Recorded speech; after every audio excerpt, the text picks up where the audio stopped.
Saint Anne's church Jesus youth team അംഗങ്ങളാണ് ഇത് തുടങ്ങി വെച്ചത്, നമ്മളുടെ ചേട്ടന്മാര്.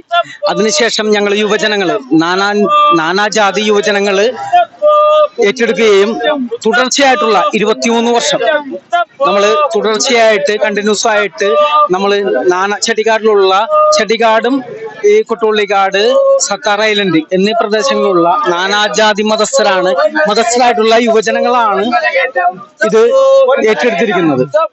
ശരിക്കും ഒത്തിരി സന്തോഷമുണ്ട്. കാരണം 23 വർഷം നമ്മൾക്ക് തുടർച്ചയായിട്ട് ഇത് കൊണ്ടുപോകാനായിട്ട് സാധിക്കുന്നുണ്ട്.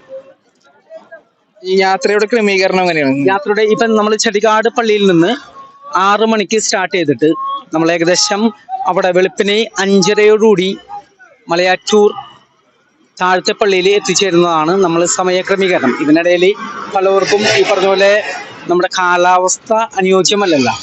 അപ്പൊ ഈ ചൂടും കാര്യങ്ങളൊക്കെ കൊണ്ട് അതിൻ്റെ ഒരു ചെറിയൊരു ഒരു ബുദ്ധിമുട്ടുകൾ ഉണ്ടാവും. എങ്കിൽ പോലും ഏകദേശം ഒരു 7 മണിയോടുകൂടി എല്ലാവരും തന്നെ നമ്മൾ താഴത്തെ പള്ളിയിൽ എത്തിച്ചേർന്നിട്ട് അവിടെ നിന്ന് കുളി കഴിഞ്ഞ് ഒന്ന് ഫ്രഷ് ആയിട്ട് കറക്റ്റ് 9 മണിക്ക് തന്നെ നമ്മൾ താഴത്തെ പള്ളിയിൽ നിന്നും മല കയറാനായിട്ട് ആരംഭിക്കും. അങ്ങനെയാണ് നമ്മൾ സമയക്രമീകരണം. അതിനുശേഷം മല കയറി 12 മണിക്ക് തിരിച്ചിറങ്ങി ഇപ്പം നമ്മൾ ബസ്സുകളൊക്കെ നമ്മൾ സജ്ജീകരിച്ചിട്ടുണ്ട്.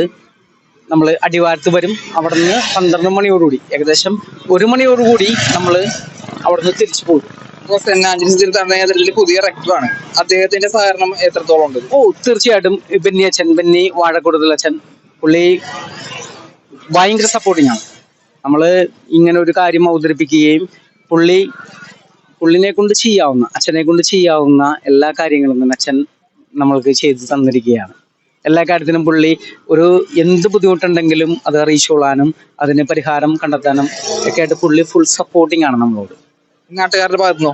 തീർച്ചയായിട്ടും എല്ലാവരും തന്നെ, നമ്മളുടെ നാട്ടുകാരെല്ലാവരും തന്നെ ഞങ്ങൾ ഇപ്പൊ 23 വർഷമായിട്ട് തുടർച്ചയായിട്ട് പോയിക്കൊണ്ടിരിക്കുമ്പോൾ എല്ലാവർക്കും വളരെ സന്തോഷമാണ്. അവര് എന്ത് ഹെൽപ്പിനും എന്തെങ്കിലും ഇപ്പൊ ആർക്കെങ്കിലും ഒരു അസുഖം വരികയോ അല്ലെങ്കിൽ എന്തെങ്കിലും ഒരു ബുദ്ധിമുട്ട് അനുഭവിക്കുകയോ ചെയ്ത് കഴിഞ്ഞാൽ അവരെ വിളിച്ചോളാനാണ് പറയുന്നത്.